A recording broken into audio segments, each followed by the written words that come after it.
So do you have an office in your home? I do. This is Bill. This is Creative License, and thanks again for being a part of this week's Little Dog and Pony Show. And today I want to talk about home offices and doing work out of your home. I also want to thank you if you have been kind to my sponsors, Electro Voice speakers and microphones, DJ Event Planner, Perfect Portals, Disc Jockey News, Promo Only, and of course my workshop, The Entertainment Experience. So having an office at home, it can save you a lot of money. You, in fact, not only don't have to rent a space, but you have tax exemptions because you can take money off your taxes because you use part of your home as an office or for storage for your vehicle or your gear, and talk to your accountant about how much that percentage is. But it's not the worst thing in the world. But the difficult part of having an office in your home, especially if you have a family or even if you don't, is that all of a sudden the line between home and work becomes very, very blurred. And then you don't have time just for yourself, and you need that.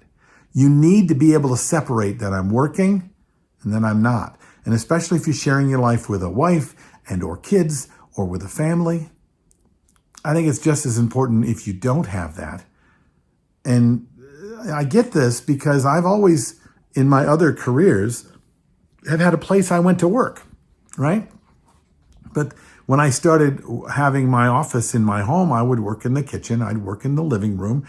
I'd always have my laptop up. I wouldn't start at any particular time. I would wake up and be working, and I'd go to bed not long after I was done working. And then my life with my family and my kids kind of moved in and around me. So Dad was really kind of just there, right? And even if I didn't have that, I was just kind of in my life. I was like at work all the time. And one of the things I hated about work was the long days. And then I had my own business, and all of a sudden, every day, all the time, 24/7, my life is my work. Well, this is about boundaries. This is about setting that up and giving yourself hours. I mean, it took me a while, but we actually built onto my home an office that has a door that locks. And when I'm working, I'm in there. I go and I close the door, and people don't bother me. My wife might call me from at work to see how things are going, but I'm not leaving my office to do laundry, right? I'm not working in my office and then getting out and mowing the lawn during work hours. I've got work hours and I've got home hours. And I know that it's tough for us because we've got clients that want our attention immediately. And when you're first starting out and you're trying to build your business, you'll take a call no matter when it comes. You'll give your client that's calling or a potential client immediate access to you. But the problem with that is that now you've created a boundary that says you don't have a boundary. They can call you after their work time when they're at home and then extend your work hours because you let them.